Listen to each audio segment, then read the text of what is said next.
अनंत कोटि जीव अइले संसार सगरवा में, संसार सगरवा में हो, संसार सगरवा में। अनंत कोटि जीव अइले संसार सगरवा में हो, संसार सगरवा में। धई के शरीरिया हो, धई के शरीरिया हो, धई के शरीरिया। अनंत कोटि जीव मैले संसार सगरवा में, संसार सगरवा में। अनंत कोटि जीव मैले संसार सगरवा में हो, संसार सगरवा में। अनंत कोटि जीव मैले संसार सगरवा में। धई के शरीरिया हो, धई के शरीरिया हो, धई के शरीरिया। अनंत कोटि जीव अइले संसार सगरवा में। धई के शरीरिया, धई के शरीरिया हो राम, धई के शरीरिया।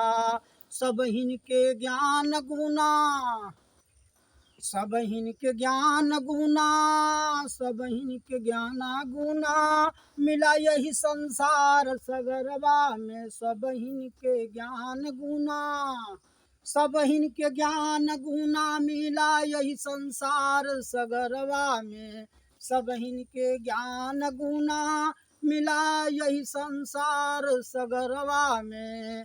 मानव का, मानव के विवेक मिला, मानव के विवेक मिला। करई के विचरवा हो, मानव के विवेक मिला।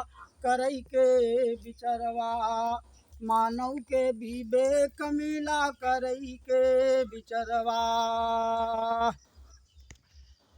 बाबूजी कहना है कि संसार में जितने भी जीव आए हैं, अनंत कोटि संसार में जीव आए हैं, जिनको सबको ज्ञान मिला है। एक मानव शरीर, मानव जीव एक ऐसा है, वो भी एक जीव है जिसे विवेक मिला हुआ है।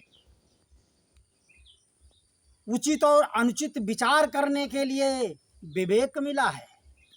और यह उचित अनुचित अगर विचार न कर सके तो मानव जीव भी पशु के समान है। जैसे पशु के ज्ञान है, विवेक नहीं है।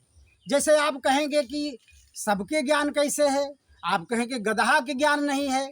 ज्ञान गदहा के भी है। उसे अगर घास और मांस रखेंगे तो उसे ज्ञान है, वो मांस नहीं खाएगा, घास खाएगा। इसलिए जितने भी जीव संसार में हैं सबको ज्ञान है, विवेक नहीं है। मानव की एक विवेक है, विचारने की क्षमता है।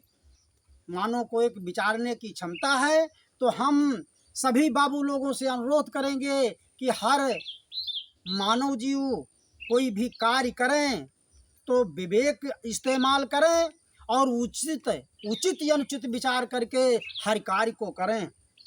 जैसे अनंत कोटि जीव अइले, अनंत कोटि जीव अइले संसार सगरवा में। अनंत कोटि जीव अइले संसार सगरवा में। अनंत कोटि जीव अइले संसार सगरवा में।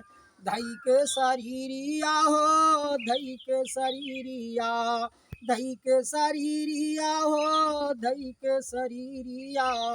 सबहिन के ज्ञाना गुना, सबहिन के ज्ञाना गुना। मिला यही संसार सगरवा में, सबहिन के ज्ञाना गुना। मिला यही संसार सगरवा में, सबहिन के ज्ञाना गुना। मिला यही संसार सगरवा में। मानव के विवेक मिला, करई के विचारावा। मानव के विवेक मिला, करई के विचारवा। करई के बिचरवा हो करई के विवेकवा, करई के बिचरवा हो करई के बिचरवा। अनुचित उचिता, अनुचित उचिता करई के बिचरवा हो, अनुचित उचिता करई के बिचरवा। मानव के विवेक मिला बाबू करई के बिचरवा हो, मानव के विवेक मिला बाबू करई के बिचरवा।